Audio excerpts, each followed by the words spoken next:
Esta palabra de Dios que hemos escuchado, muy dura para todos. Voy a pedirle a Dios nuestro Señor me conceda la luz de su Espíritu para, tener las palabras necesarias para que podamos entender la enseñanza en este día. 2 lecturas. La primera tomada del profeta Amós y la del Evangelio engranan, se compaginan una con la otra. Y el tema de ambas lecturas tiene que ver con la administración de los recursos que tenemos. Primeramente, Jesús nos presenta como un caminito que nos va a llevar a descubrir dónde está el inicio del desorden humano. ¿Cuál es el principio donde empieza esa desbandada? Como el profeta Amós, 2500 años antes de que nuestro Señor Jesucristo naciera, Él ya estaba tocando estos puntos a manera de denuncia. Dice el profeta, 2500 años antes de Jesucristo, dice: escuchen todos los que buscan al pobre para arruinarlo. Disminuyen las medidas, aumentan los precios, alteran las balanzas, obligan a los pobres a venderse por un par de sandalias, los compran y hasta les venden el salvado como trigo. Toda esa situación, costumbres de 2500 años antes de nuestro Señor Jesucristo, 2000 años después, hasta la fecha de hoy, no ha cambiado nada. Al contrario, hemos ido aumentándole modalidades donde encuentra el inicio todo este desorden en la avaricia, en la codicia, en la ambición. Todo mundo no nos contentamos con lo que tenemos, sino que queremos más. Pudiéramos pensar que el lenguaje en el que se habla va dirigido a los potentados, a los poderosos, a los millonarios, a los empresarios, pero no solamente a ellos, también a nosotros que a menor o mayor escala vivimos esa experiencia. Todos. Así ganemos un solo o 2 o 3 salarios mínimos de miseria, allí buscamos a toda costa obtener más. Y entonces San Francisco de Asís hace una observación muy hermosa. Dice San Francisco: que el dinero no es de quien lo tiene.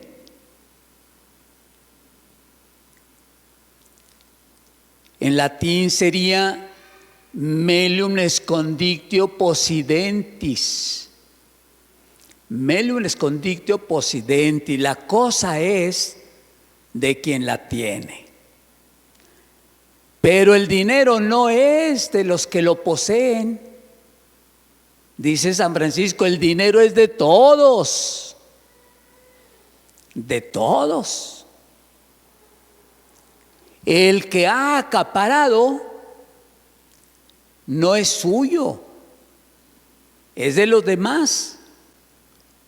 Cuando uno hace una obra de caridad, cuando uno comparte con alguien algo, uno suele creer que uno está compartiendo poquito de lo suyo. Yo comparto poquito de lo mío. No, no es mío.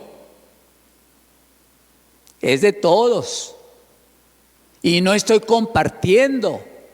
Solamente estoy devolviendo parte de lo que les pertenece a los demás, a los pobres. Hasta allá llega la sabiduría de San Francisco de Asís. De tal manera que dice el mismo Francisco que quien se ha comido el salario del que ha trabajado para él, debe de eso darle cuentas a Dios. Le va a dar cuentas a Dios. Y lo mismo lo dice el profeta Amós. Dice Dios, no olvidaré jamás ninguna injusticia cometida contra los pobres. No olvidaré jamás ninguna de estas acciones. Y entonces vamos un poquito ya como recogiendo, recopilando, porque es un abanico de temas, de palabras, de enseñanzas, pero de todo eso vamos recogiendo un poquito. Jesús dice que no permitamos que el dinero nos esclavice. No lo permitan, dice Jesús.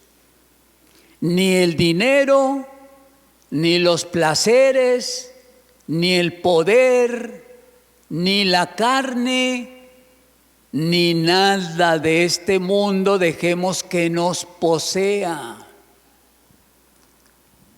Porque suele suceder que el dinero que uno tiene no lo tiene uno, el dinero lo posee a uno. Uno hace del dinero un dios. Cuando el dinero se gasta o se emplea de manera como debe ser, no hay ningún problema. El problema empieza cuando yo le doy el valor que no tiene el dinero. Le doy la importancia que no lo tiene.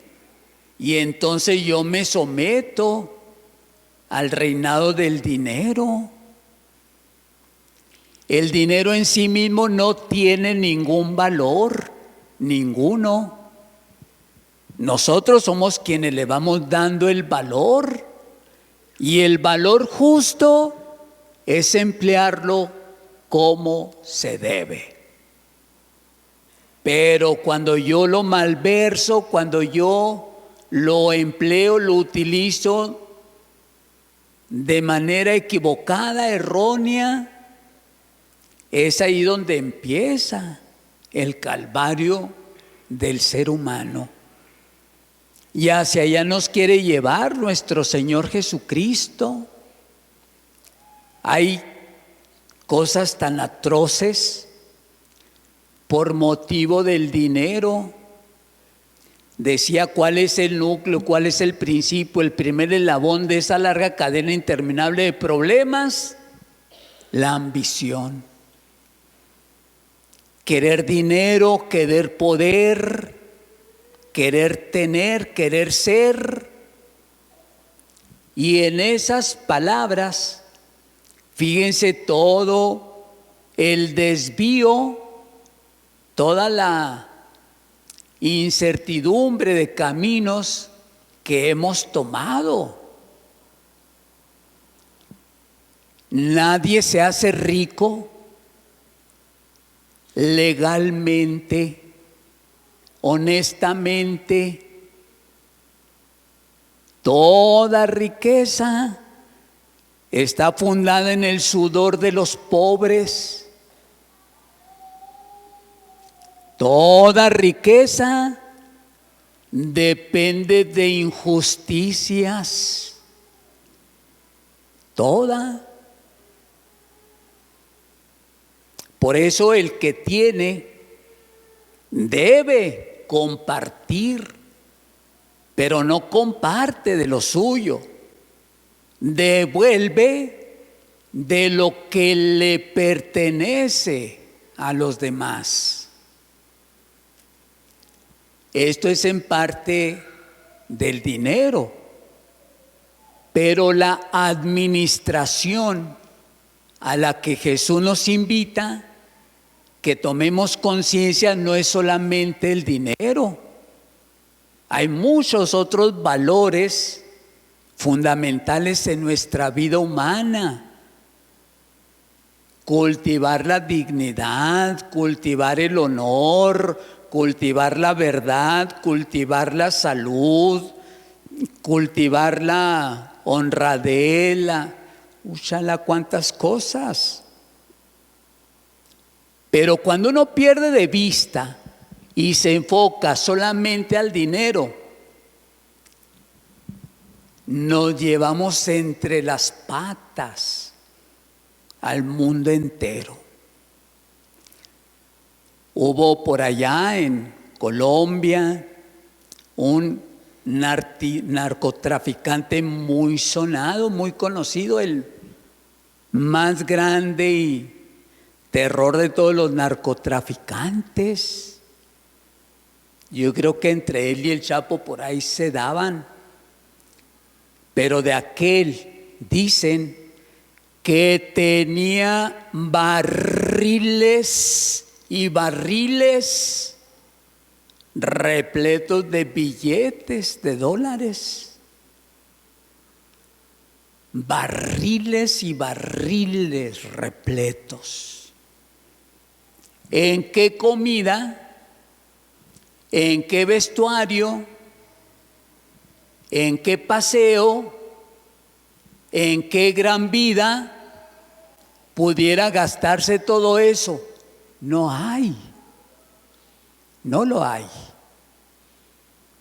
Cuando yo estuve en la parroquia de Porvenir como párroco, hubo un bienhechor de aquí de Juárez que fue a ofrecerme ayuda para salones, para arreglar el templo, y yo no le permití. Pues se vende uno, que alguien le dé a uno, ya se vendió, ya le taparon a uno la boca. Entonces le decía que no y me insistió, me trajo a su empresa, me dice: mire padre, esto lo empezamos en tal parte, lo continuamos así y luego venimos aquí, ya nos multiplicamos, ya en la Ciudad de México tenemos 12 empresas de esta magnitud y que todo lo que Dios me ha dado, me decía, fíjense, todo lo que Dios me ha dado es tanto que me ha dado que en 10 vidas no me lo termino. Aquí en Juárez. Imagínense ahora un Pablo Escobar o un Chapo. Todo eso, ¿de dónde viene? De las injusticias que cometemos a despensas de la vida, de la salud, de la muerte de muchos, de la desintegración de los hogares. Pero no solamente se queda ahí en el narcotráfico, también en el tráfico de personas, de trata de blancas, gente que se dedica a vender mujeres jovencitas y no tan jóvenes para ser explotadas en la prostitución, en la pornografía, y se las llevan con mentiras, con engaños, porque abusan de la pobreza, de la necesidad que la persona tiene, y le ofrecen el cielo y las estrellas, la luna, y ahí va la persona engañada a ser convertida en esclava, en esclavos de la sexualidad, para enriquecer a ciertas gentes. Pero no termina ahí. Hay gente que no se cansa con cobrar grandes cantidades por un aborto, por practicar un aborto, que todavía el feto que echa fuera a la muerte lo destaza y lo vende en partes, al feto lo vende en partes.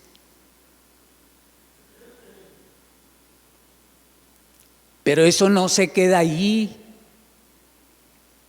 Está el terrorismo, toda aquella gente entregada, consagrada al terrorismo, toda la organización que tienen, la planeación para destruir, para matar. Ellos tienen la conciencia que se van a consagrar a eso y que saben que en eso van a perder su vida. Pero mientras la pierden, se llevan por delante a 20, 30, 50, 100 o más gentes. Esa es su conciencia de los terroristas. ¿Saben a qué están consagrados? ¿Saben a qué le han dedicado ya su vida? Y no hay una coma ni un punto hacia atrás. Se consagran y saben que la muerte es su final. Oiga, ¿y nosotros los católicos qué? Bola de cobardes. Ni siquiera en la escuela, en el colegio, en la universidad somos capaces de defender nuestra fe. Vemos que todo va contrario, que todo es corriente, es contracorriente, pero no decimos nada. ¿Qué van a pensar? ¿Qué van a decir de mí? Si yo me proclamo cristiano, si yo digo que creo en Dios, si yo digo que soy católico. Somos cobardes, nos amedrentamos. Vean, nos vamos ahí encutando unos entre otros, escondiendo. Que nadie sepa que soy católico, que nadie sepa que creo en Dios. Pero ¿qué tal si se anuncia que va a venir un marciano aquí a Juárez? Entonces hasta los que no creen en Dios y todo el mundo se mueve emocionados porque va a llegar un marciano. Oiga, y si está Dios salvándonos, ¿por qué nadie se muta?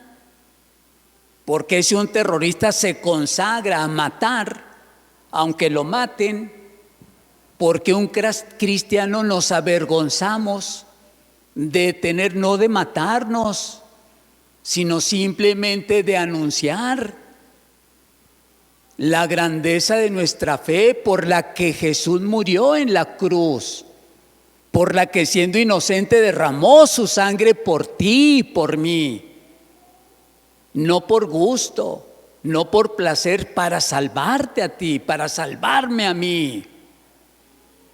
Y nos acobarda, nos avergüenza. Deberíamos, igual que el terrorista, de profesar nuestra fe, de alegrarnos, no solamente de administrar bien el dinero, de administrar bien nuestras facultades, nuestros dones, nuestros talentos, nuestro tiempo, nuestras oportunidades, sino de administrar también el fuego que nos viene de lo alto, que nos quema dentro. Ese fuego que no vamos a encontrar en ningún supermercado y que no nos va a costar ni la mitad de un centavo. Ese es el regalo más grande que todos recibimos de Dios. Pero ese fuego lo tenemos ahí aprisionado, retenido, que no arda, que no queme, que no grite, que no se note. Oiga, no. Esa es parte también de nuestra administración. ¿Cómo es posible que estemos ciegos, que no veamos hacia adelante todo aquel mal que nosotros mismos nos estamos generando, nos estamos haciendo? Las parejitas de novios que se comen el lunch antes del recreo, que tienen relación sexual prematrimonial o premarital antes de casarse.